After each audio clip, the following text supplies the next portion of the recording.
एक छोटे से खेत में एक जवान लड़का और उसका दादा मिट्टी खोद रहे थे। वे मिट्टी को पलट रहे थे, उसकी गांठों को तोड़ रहे थे ताकि मिट्टी उस वर्ष की बुवाई के लिए अच्छे से तैयार हो सके। उस काम में काफ़ी कड़ी मेहनत थी, लेकिन उनके सभी प्रयास एक अच्छी फसल प्राप्त करने के लिए आवश्यक थी। बूढ़ा आदमी अपने 70 की उम्र में भी अच्छी तरह से कड़ी मेहनत कर रहा था। थकान से वो काफ़ी हद तक हाँफ रहा था। हर प्रहार के जोर से उसके माथे से पसीना टपकता, लेकिन फिर भी वह शिकायत नहीं कर रहा था। उसका पोता, जो महज 17 साल का था, तंदुरुस्त और ताकतवर, वह मिट्टी को पलटने और गांठों को तोड़ने में लगती मेहनत और ताकत के लिए कोसता। फिर वहां खड़े होकर वह हाँफता और थोड़ी देर में रुक जाता। थोड़ा आराम करने के बाद एक बार फिर से काम शुरू करने से पहले शिकायत करता।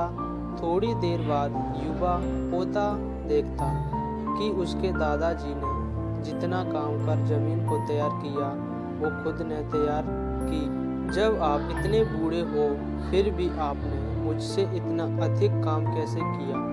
पोता अपने दादा से पूछता है।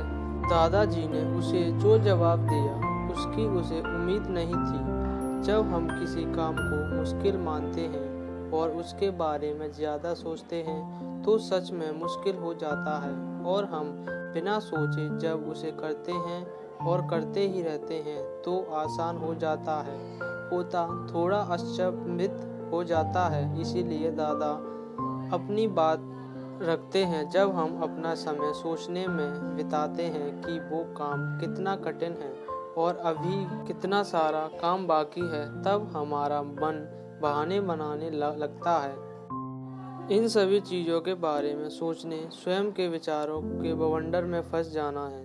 उस काम को हमारे लिए बहुत कठिन बन जाता है। इसीलिए समझदारी इसी में है कि वास्तविक रूप से पहले बार में शारीरिक कार्य किया जाए। जब आप तय किए काम बारे में ज़्यादा सोचते हैं और अपने दिमाग को नकारात्मक विचार पर ध्यान केंद्रित करने की अनुमति देते हैं, तो आपकी गति उस काम को करने के लिए अपने आप सीधी हो जाती है। अगर आपको किसी भी काम के दौरान सकारात्मकता बनाए रखना चाहते हैं तो आपको तुरंत उस काम को शुरू करना चाहिए, और अगर देखना और सोचना है तो जीतना आप आगे बढ़े, यानी कि जितना काम आपने अच्छे से ख़त्म कर लिया उसे देखने की जो बाकी है उसके बारे में विचार करें। ऐसा करने से एक खुद सुखद और सकारात्मक सहनसा आपको उस काम को लगातार करने रहने की ऊर्जा देता है।